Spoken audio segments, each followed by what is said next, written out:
ప్రభుత్వ కార్యాలయాల్లో పౌరపత్రంను ప్రదర్శించి సమాచార హక్కు చట్టంపై ప్రజలకు విశ్వాసం కల్పించాలని రాష్ట్ర సమాచార హక్కు చట్టం కమిషనర్ అయోధ్య రెడ్డి సూచించారు. మహబూబాబాద్ జిల్లా కేంద్రంలోని కలెక్టరేట్ ఆవరణలో మొక్కలు నాటి సమావేశ మందిరంలో నిర్వహించిన PIO అపిలేట్ అధికారులకు సమాచార హక్కు చట్టంపై అవగాహన కల్పించారు. ఈ సందర్భంగా ఆయన మీడియాతో మాట్లాడుతూ RTI దరఖాస్తులను ఆలస్యం కాకుండా చట్టంలో ఉన్న సమయం పరిమితి లోపల సమాధానం అందించాలని ఆదేశించారు. గడిచిన 2.5 సంవత్సరాలలో అసలు కమిషన్ లేదని 18,000 దరఖాస్తులు పెండింగ్లో ఉన్నాయని, వీటిని త్వరితగతిన పరిష్కరించేందుకు జిల్లాల పర్యటనలు చేపట్టామని, జిల్లాలో అపరిష్కృతంగా ఉన్న RTI అపీల్ కేసులను కలెక్టరేట్లో కమిషన్కు ప్రత్యేకంగా పరిష్కారానికి చర్యలు చేపట్టిందన్నారు. జిల్లాలోని PIO అధికారులు యాక్ట్ నిబంధనల ప్రకారం సమాచార హక్కు చట్టం ద్వారా అడిగిన సమాచారాన్ని అందించాల్సిన బాధ్యత అధికారులపై ఉందన్నారు. ఆల్ సీనియర్ అడ్మినిస్ట్రేటివ్ ఆఫీసర్స్ వేరే డిపార్ట్మెంట్స్కి సంబంధించిన ఈరోజు పార్టిసిపేట్ చేస్తున్నారు.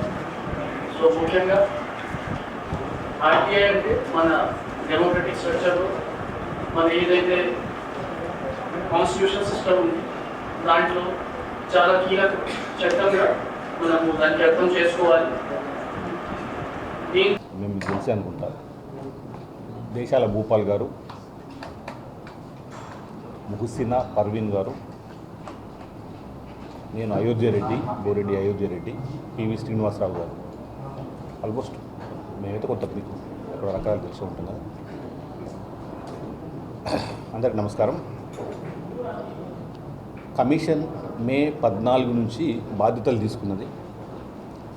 మే 14 నాడు బాధ్యతలు తీసుకునేటప్పటికీ కేసులు దాదాపుగా 18,000 ఉన్నాయి. 17,800 చిల్లర దగ్గర దాదాపుగా 18,000 సెకండ్ అప్పీల్స్ కమిషన్ దగ్గర పెండింగ్లో ఉన్నాయి.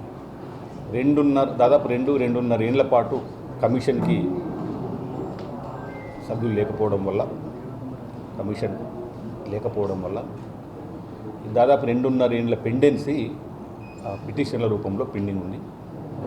తీసుకున్నాక ఒక నెల రోజుల పాటు ఓరియంటేషన్, నోటీసులు అవన్నీ ప్రిపేర్ చేసుకోవడానికి నెల పట్టింది. ఆ తర్వాత రెగ్యులర్గా పెండింగ్ అప్పీల్స్ పరిష్కారం జరుగుతున్నది. స్పీడ్గా సాధ్యమైనంత వరకు సమాచార హక్కు చట్టం ఏ లక్ష్యంతోనైతే తెచ్చుకున్నామో ఆ లక్ష్యం నెరవేర్చడానికి అనుగుణంగా ప్రతి సమాచారాన్ని, ప్రభుత్వానికి సంబంధించిన ప్రతి సమాచారం పౌరులకు